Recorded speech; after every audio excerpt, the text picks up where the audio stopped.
샬롬.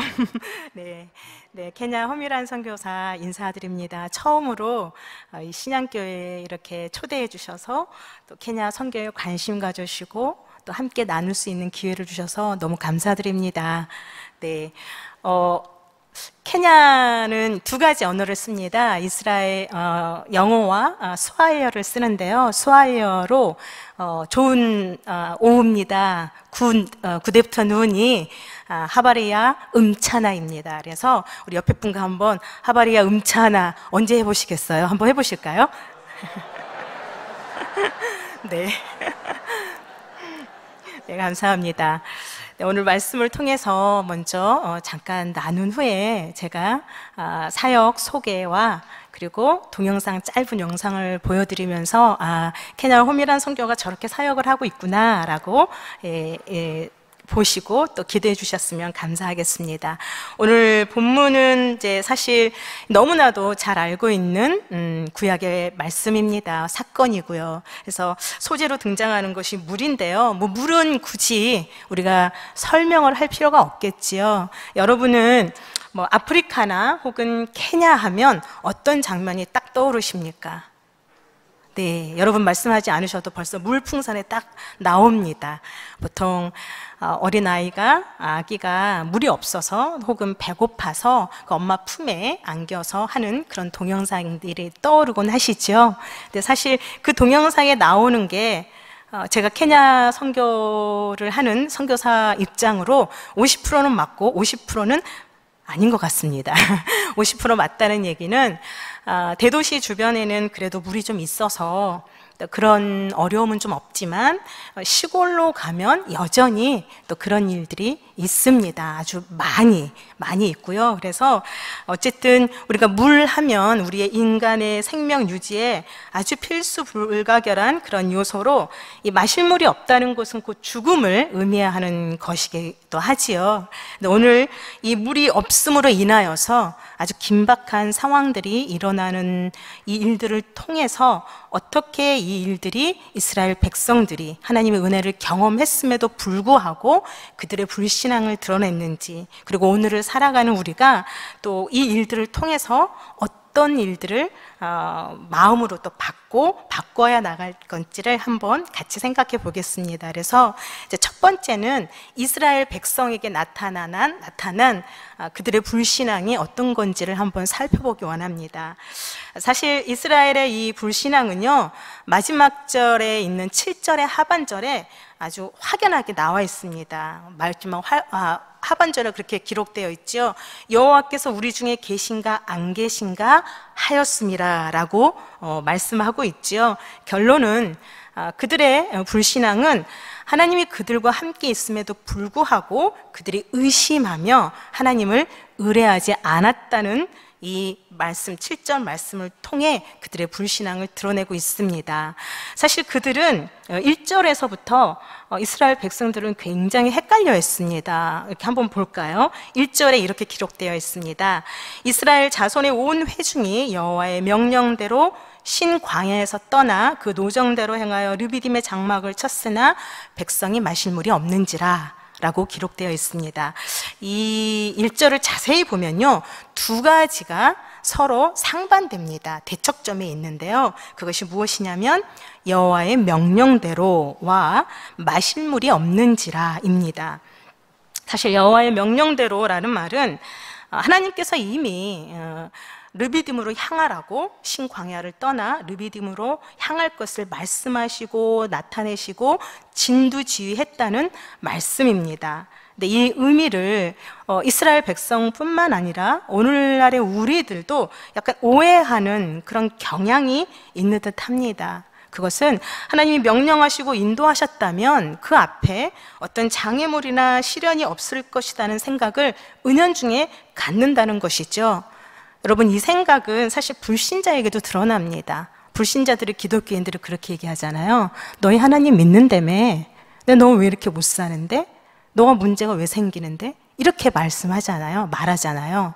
그러니까 그런 얘기는 결국은 어떤 하나님의 명령대로 했다는 것에는 이미 거기에는 좋은 일이, 형통한 일이 당연히 있겠다는 그러한 생각을 전제로 하는 일이죠.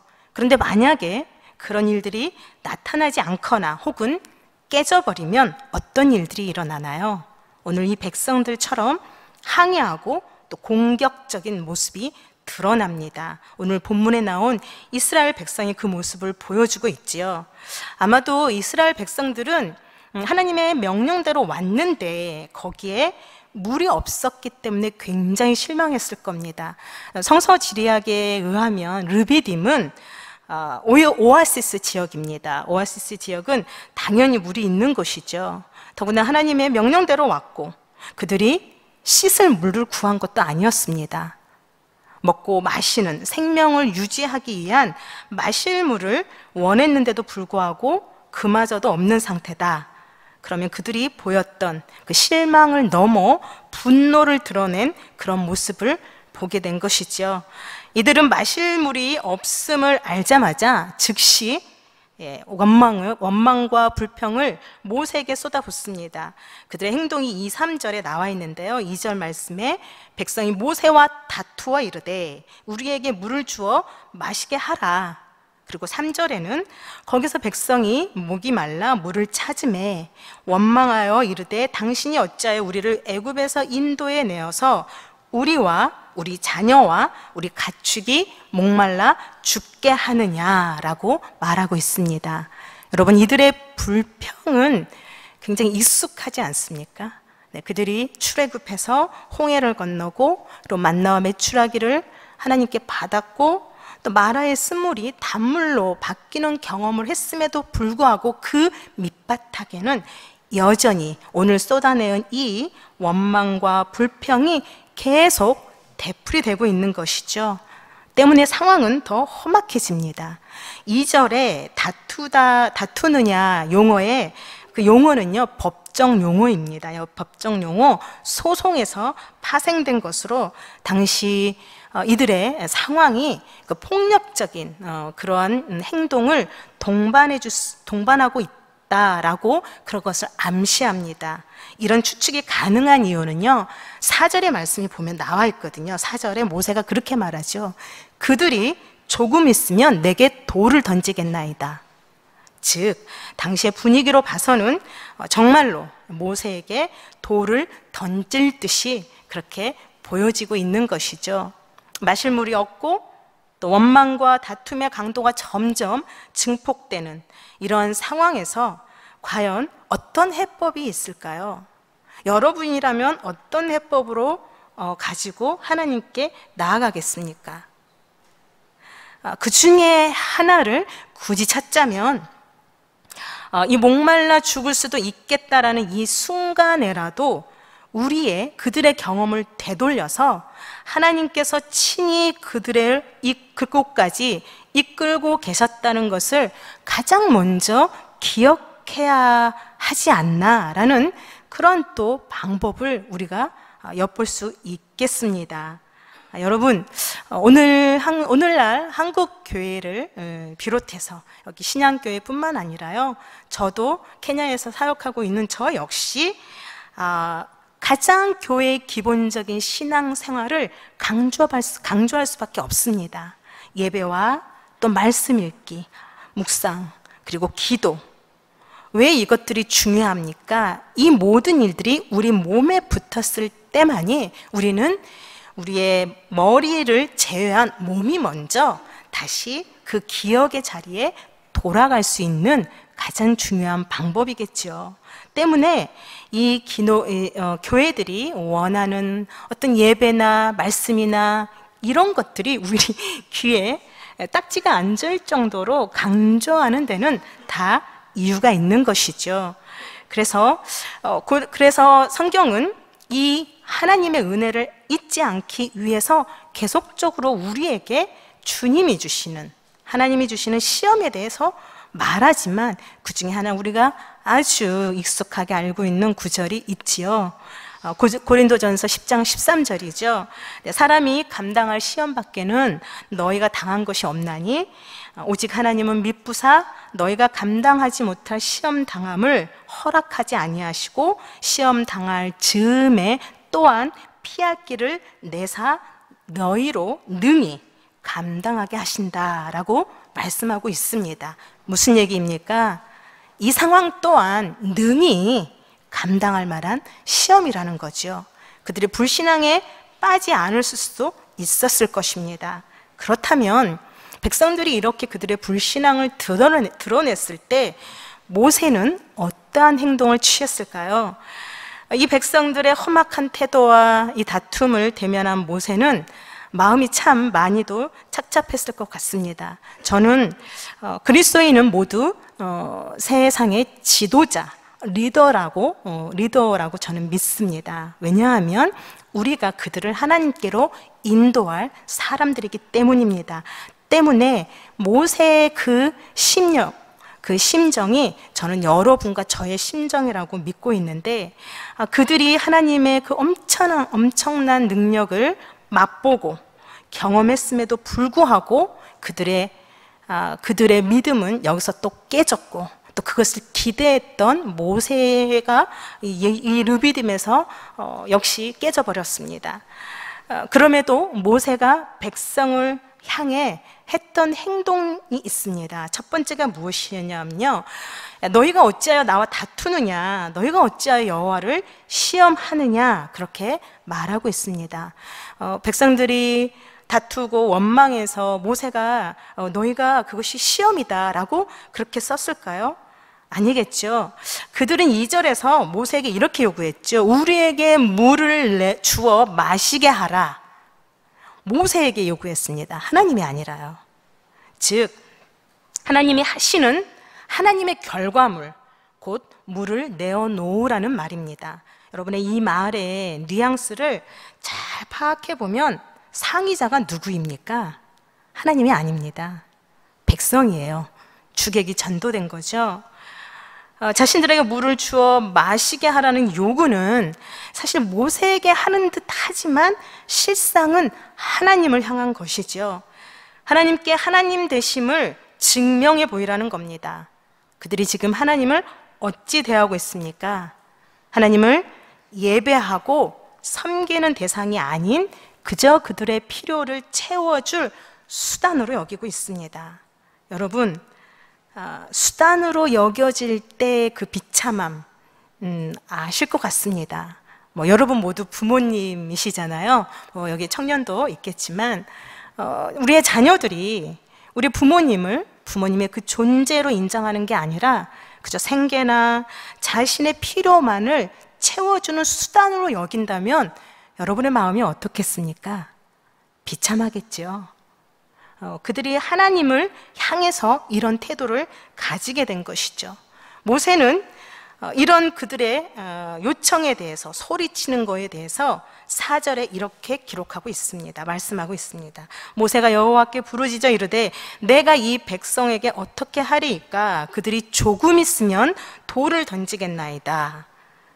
모세는요 그저 하나님께 직고만 하고 있습니다. 요즘 한국의 현실이 너무 어렵고 힘들죠. 우리가 여전히 하나님을 붙들고 직고하는 데는 이 모세의 태도가 곧 우리의 마음과 같기 때문이라고 여겨집니다. 모세가 보여주는 이 무능력함이 참으로 이해되지는 않지만 그럼에도 불구하고 우리가 아무것도 할 수 없을 때는 이 모세의 무능력을 교훈 삼아서 또 태도 삼아서 하나님께 나아가야 된다고 믿습니다. 왜냐하면 모세가 그렇게 얘기했을 때 그 속에 있는 탄식의 부르짖음의 그 심령을 하나님께서 알아차리기 때문이지요. 또 하나 특별히 여러분과 제가 이거는 좀 사용했으면 좋겠다라는 것이 있는데요. 모세가 이 백성들 앞을 지나서 이스라엘 장로들을 데리고 나일강을 치던 그 지팡이를 잡고 하나님이 명령하신 그 반석을 치게 되지요. 기도한 이후에. 그리고 마침내 그 반석에서 나온 그 물이 생명수가 되었습니다. 여러분, 여기에서 쓰인 도구가 있어요. 모세의 지팡이죠. 모세의 지팡이는 엄청난 상징성이 있습니다. 모세의 지팡이가 홍해를 향하고 있던 것을 이들은 기억했을 것 같아요. 이때 어땠습니까? 모세가 하나님의 명령대로 홍해를 향해서 지팡이를 내밀었을 때 이스라엘 백성은 전에 보지 못한 엄청난 일을 봤습니다. 그 놀라운 바로의 군대와 그들이 힘있다고 느끼던 또 생각했던, 그렇게 여겼던 온갖 권력과 힘과 부여의 모든 것들이 그 홍해에서 꼬꾸라지는 것들을 그들이 실제로 보았기 때문이거든요. 이런 놀라운 하나님의 경험을 기억하게끔 하는 물건이 바로 모세의 지팡이입니다. 그런데 모세에게만 그 지팡이가 있을까요? 아니죠. 여러분과 저에게도 그 지팡이가 있습니다. 어떤 사람은 하나든 또 어떤 사람은 두 개든 알 수는 없지만, 그럼에도 불구하고 우리가 경험한 그 하나님의 경험한 우리만의 상징이 있다는 것이죠. 저는 감히 장담컨대 우리가 삶에서 이 지팡이를 모세처럼 이용하고 또 하나님께 계속적으로 청하고 자리를 내어드리고 그 은혜의 자리를 놓치지 않는다면 세상 것들이 주는 그런 공포와 불안을 덮는 힘을 우리는 하나님으로부터 공급받게 될 것입니다. 마지막으로 하나님의 관점을 볼까요? 하나님은 이들의 모세뿐만이 아니라 백성들의 그 불신앙을 받으시는 입장입니다. 그 모세를 향해서 그러나 이렇게 말씀하셨죠. 내가 호렙산에 있는 그 반석 위, 거기서 내 앞에 서리니 너는 그 반석을 치라. 그것에서 물이 나오리니 백성이 마시리라. 여호와 하나님을 어찌 시험만 하고 하는 그런 모세의 말을 듣고도 전혀 그 어떤 불편한 심기를 보이지 않으시는 놀라우신 하나님의 반응입니다. 하나님은 이 백성의 불신앙을 아셨기 때문에 그 연약함을 받아들이신 거죠. 그리고 창조주이신 하나님께서 물을 내게 될 그 반석 위에 모세 앞에 서 있겠다고 말씀하십니다. 하나님은 그 백성들의 요청, 그 하나님의 거하심을 그리고 그 반석 위에서 드러내십니다. 그리고 마침내 물을 내시는 것이죠. 여러분, 오늘날 우리가 살고 있는 이곳에서 우리가 왜 하나님을 계속 불신앙하게 될까요? 저 개인적인 생각으로는요, 우리가 그 충만하신 하나님의 은혜를 온전히 깨닫는 그 경험의 부족, 혹은 경험했지만 아직 완전하게 충만하게 거하지 않았기 때문이 아닐까라는 생각을 해봅니다. 그럼에도 불구하고 지금 여전히 이곳에 우리 주님 예수님이 계시지요. 고린도전서 10장 4절에는 이렇게 말씀합니다. 다 같은 신령한 음료를 마셨으니 이는 그들을 따르는 신령한 반석으로부터 마셨음에 그 반석은 곧 그리스도라 라고 말씀하고 있습니다. 오늘 본문에 등장하는 이 반석은 곧 우리 주님 예수님이시고, 주님 한 분으로도 충분한 그 이유를 오늘 우리에게 제공하고 있습니다. 때문에 결론을 말씀드리자면 마지막 절에 그들이 여호와를 시험하여 이르기를 여호와께서 우리 중에 계신가 안 계신가 하였음이었더라 중에 안 계신가라는 말은 완전하게 틀렸습니다. 그 틀린 그것을 붙잡는 우리가 아니라 여호와 하나님이 틀림없이 우리 중에 지금 이 자리에, 그리고 우리가 어디를 가든지 함께 동행하고 있다는 사실을 계속적으로 붙잡는 저와 여러분이 되었으면 좋겠습니다. 네, 기도하겠습니다. 하나님 아버지 감사합니다. 지금도 여전히 우리를 사랑하시는 하나님, 세상이 우리를 향해 계속적으로 불신앙에 대한 마음을 돋구고 있습니다. 그렇지만 지금 이 자리에 또한 우리와 함께 일하심을 멈추지 않는 하나님, 또한 우리 앞에 계시는 하나님, 그 하나님을 온전히 신뢰하며 나아가기를 원하오니 하나님 우리와 늘 그랬듯이 함께하여 주시고 우리에게 부여해 주신 복음의 삶, 강력한 신앙의 삶을 온전히 살아갈 수 있도록 은혜를 베풀어 주옵소서. 예수님의 이름으로 기도하옵나이다. 아멘. 네, 제가 사역하고 있는 케냐를 소개하고 싶습니다. 네, PPT 열어주시면요. 네, 저는 2014년 8월에 케냐로 파송되었습니다. 그리고 2년간의 인턴십 후에 2016년 8월에 서쪽 지역인 붕고마로 이동을 하고 거기에서 계속적으로 사역을 하고 있습니다. 네, 이렇게 네, 그래서 먼저 케냐를 소개하고 싶은데요. 네, 케냐는 여러분들이 보시는 이렇게 툭 튀어나오는 그쪽은 서부 아프리카입니다. 그래서 가나, 나이지리아 뭐 그쪽이 있고요. 이쪽이 동부 쪽입니다. 그래서 저 빨간 표시로 되어 있는 곳이 케냐이고요. 그 오른쪽으로 있는 곳이 빅토리아 호수입니다. 그래서 케냐의 위쪽에 우간다가 있고 그리고 옆쪽에 에티오피아가 있고 그다음에 이쪽 끝쪽에 소말리아가 있습니다. 그리고 남쪽으로는 탄자니아가 위치해 있고요. 네, 국기는 저렇게 되어 있는 것입니다. 그리고 케냐는 대통령 중심제입니다.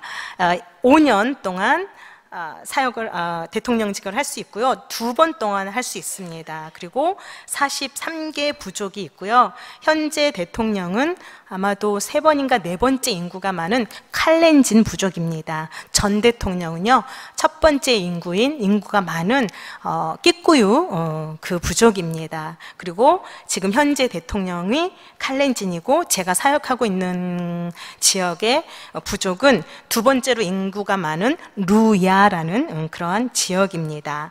그리고 면적은 58만 367 제곱킬로미터라고 되는데 저는 이게 아직 감이 안 잡힙니다. 그래서 쉽게 이해하시려면 남한 한 3배 정도, 그리고 남북한 합쳐서 3배 정도, 그리고 남한의 한 6배 정도 되는 그러한 면적을 가지고 있습니다. 인구는 한국과 비슷합니다. 5천만이 넘어가고 있고요. 그리고 공식 언어는 앞에 말씀드렸듯이 영어와 스왈리어입니다. 그리고 공문서가 영어로 다 되어 있기 때문에 초등학교 때부터 케냐는 영어와 스왈리어를 가르치고 있습니다. 그리고 이제 그 4번째로 주 수입원이 이제 케냐와 이 탄자니아 사이에 마사이 마라는 곳이 있거든요. 그곳이 이제 동물의 왕국을 찍는 곳입니다. 그래서 동물의 왕국을 찍는 이 동물들이 우기를 따라서 이 케냐에서 마사이 마라로 이렇게 움직입니다. 우기를 따라서. 그러니까 어떻게 보면 동물들이 계속 이동하는 그러한 것으로 보시면 될 것 같고요. 케냐는 GDP가 한 2,000달러 정도 되고요. 한 4위, 5위 정도 되는 걸로 알고 있습니다. 그래서 저는 이제 이 지역의 서쪽 지역에서 붕고마라는 곳인데요. 저기 케냐의 빨간 글씨로 붕고마라고 되어 있는데 그곳이 우간다에서 국경에서 한 3시간 정도 떨어진 곳입니다. 그래서 수도 나이로비로부터는 한 20km 정도 떨어진 곳이고요. 나이로비에서 제가 있는 곳까지 움직이려면 차로 8시간 이상을 가야 됩니다. 보통 한 9시간 정도 걸리거든요. 예, 그래서 그 지역에서 현재 제가 사역을 하고 있습니다. 그래서 이 동물의 왕국을 설명하다 보니 이렇게 넘어왔는데, 그래서 그 관광 수입으로는 동물의 왕국 사파리, 그리고 또 케냐에는 햇볕이 많잖아요. 그래서 꽃, 원예, 그리고 축산, 그리고 관광, 뭐 이런 종류를 많이 하고 있습니다. 케냐가 날씨가 1년 내내 한국의 한 가을 땡볕 정도가 그냥 쭉 유지된다고 생각하시면 됩니다. 근데 각 지역에 따라서 우리나라 여름 날씨 같은 항구 도시 몬바사가 있고, 또 그렇지 않은 곳은 수도 나이로비는 좀 춥고요. 비가 많이 오고, 제가 있는 분고마는 이렇게 햇볕도 어중간하고, 네, 햇볕도 어중간하고, 네, 비도 어중간한 그런 곳에 있습니다. 그래서 저는 이제 사역이 현지 목회자들을 같이 훈련시키고 성경 공부하고, 그리고 이제 다음 세대인 청년들과 청소년들 신앙 훈련을 어떻게 할지 그것에 온 힘을 쏟고 있고요. 또 교회가 개척이 돼서 또 성전을 세울 곳에 또 함께 협력하는 선교사님과 함께 교회를 개척하고 있고요.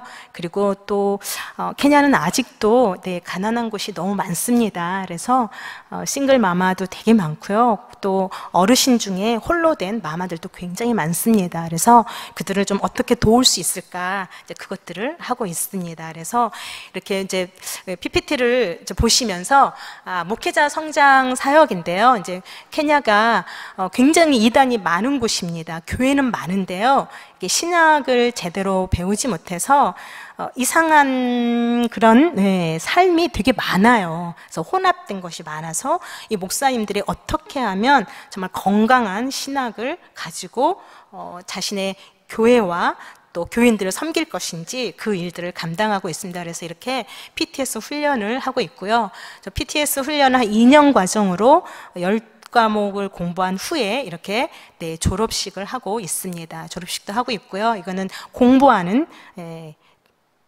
현지 목회자들과 같이 공부하는 장면입니다. 그래서 저희가 이 공부를 할 때 그 PTS 그 2년 과정만 끝나는 게 아니라 비코리아랑 연합을 해서 그 후에 성경 공부를 좀 더 본격적으로 공부를 하고 있습니다. 그래서 3코스인데 한 코스당 7개에서 8개 과목의 공부를, 성경 공부를 하고 있는데요. 그 공부를 지난 한 5년 동안 3단계를 다 마쳤습니다. 그래서 이 공부를 끝낸 목회자들이 이제 교인들을 직접 훈련시키는 그러한 일들을 목표로 하고 있습니다. 그래서 공부 이렇게 하고요. 그 다음에 계속적으로 이렇게 세례를 받는 곳에 가기도 하고, 또 월 1회씩 제가 지역을 3개 지역을 다니면서 같이 기도회도 갖는 등의 사역을 하고 있습니다. 그리고 이제 자세대 다음 세대인데요. 주일학교가 굉장히 약합니다. 그래서 할 수 있는 대로 주어진 성경책을 가지고 아이들하고 성경 읽기 또 쓰기, 이 일들을 감당하고 있고요. 그래서 주일학교 활동이고요. 그리고 이제 케냐는 1월, 4월, 8월이 방학입니다. 3번의 방학이거든요. 그래서 이 방학 동안에도 방학 기간이 아닌 학교 다닐 때 한 주간 정도 짧은 방학이 있어요. 그래서 이 방학 때 무슬림이 제가 있는 지역에 되게 많거든요. 이슬람이 많습니다. 그래서 그들이 코란을 읽는다고 현지 교회 목회자들이 우리가 성경을 좀 읽읍시다 라고 요청해 와서 그 짧은 기간 동안이라도 같이 성경을 읽는 그러한 작업들을 하고 있습니다.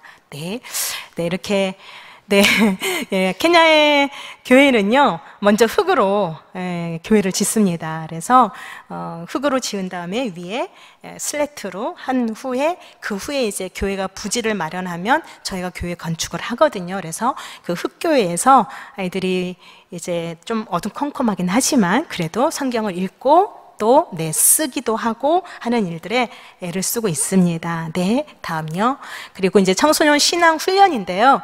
아까 비코리아라고 말씀을 드렸는데 여기에서 청소년 훈련을 할 수 있는 8단계를 그 커리큘럼을 마련해 주셨어요. 저희로 치면 예전에 계단공과 기억나시나요? 그래서 이걸 해주셔서 저는 너무 감사하거든요. 그래서 이거를 가지고 이 3번의 방학 동안 3개 지역에서 2박 3일간 계속해서 신앙훈련을 하고 있습니다. 그래서 1권부터 시작을 해서 8권까지인데 저희가 5권까지 끝냈고요.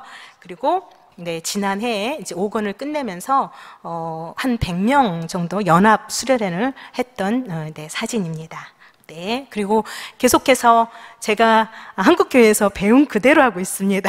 배운 거 이상을 못 하더라고요. 그래서 네, 뭐 활동이라든가 색칠이라든가 이런 것들을 통해서 신앙 훈련을 하고 있습니다. 네.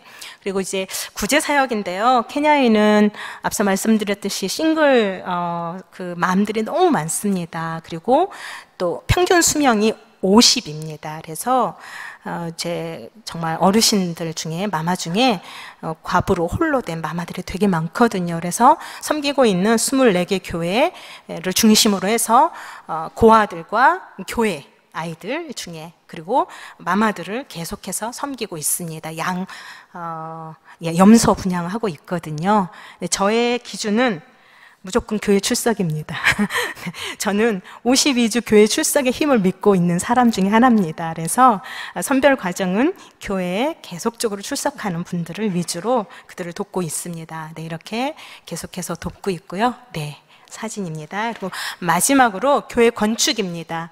교회 건축이 한국처럼 뭐 단열을 해야 된다거나 그런 일이 없어서 주로 굉장히 교회 건축은 단순합니다. 딱 한 칸 정도 시작을 해서 기준은 그전에는 저희가 뭐 선교사가 다 하는 걸로 했는데 좀 여러 가지로 좀 그런 일들이 많더라고요. 그래서 룰을 좀 바꿨습니다. 교회 부지를 현지인들이 마련해야 되고 그다음에 교회를 벽을 세울 수 있는 벽돌과 얼마간의 부자재와 그리고 등록을 마치면 이제 저희가 교회나 후원하고 있는 교회나 혹은 협력하고 있는 선교사님하고 같이 이제 그 비용을 마련해서 교회를 짓고 있습니다. 그래서 교회를 처음 질 때고요. 단순하지요? 네, 이렇게 네, 계속 올라가고 있고 또 이렇게 짓고 나서 이제 페인트를 하고 네, 이렇게 페인트를 하면 이제 나중에 이제 헌당식을 하게 됩니다. 그래서 이 교회는 감사하게도 현지인들이 직접 건축한 거예요. 그래서 저에게는 굉장히 의미가 깊은 교회입니다. 또 이렇게 교회를 지었고요.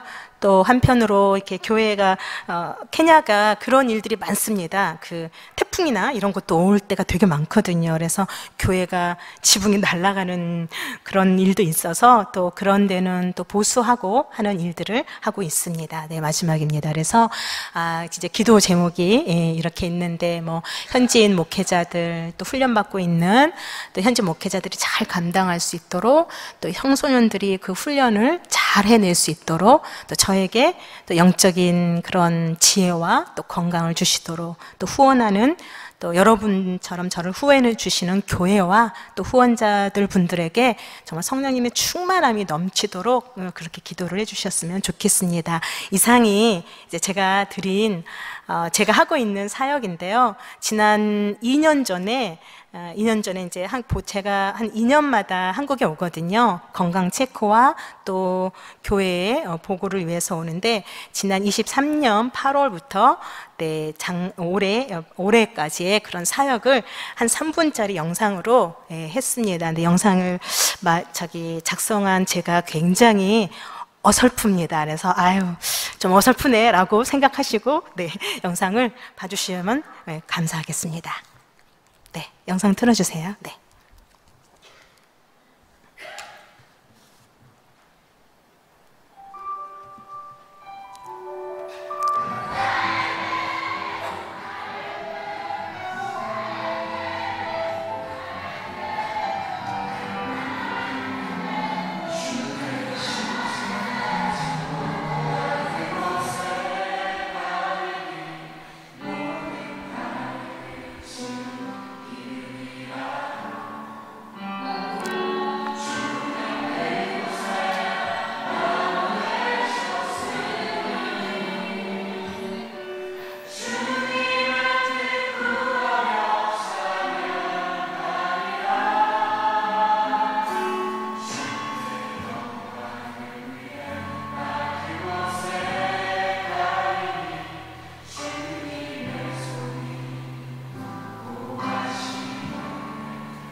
네, 감사합니다. 혹시 네, 기도하시면서 혹시 케냐의 선교사가 생각이 나면 저렇게 사역을 하고 있구나라고 생각을 해주시고 또 기도로 늘 해주셨듯이 응원을 해주시면 저 역시 돌아가서도 또 계속적으로 열심히 사역에 임하겠습니다. 감사합니다.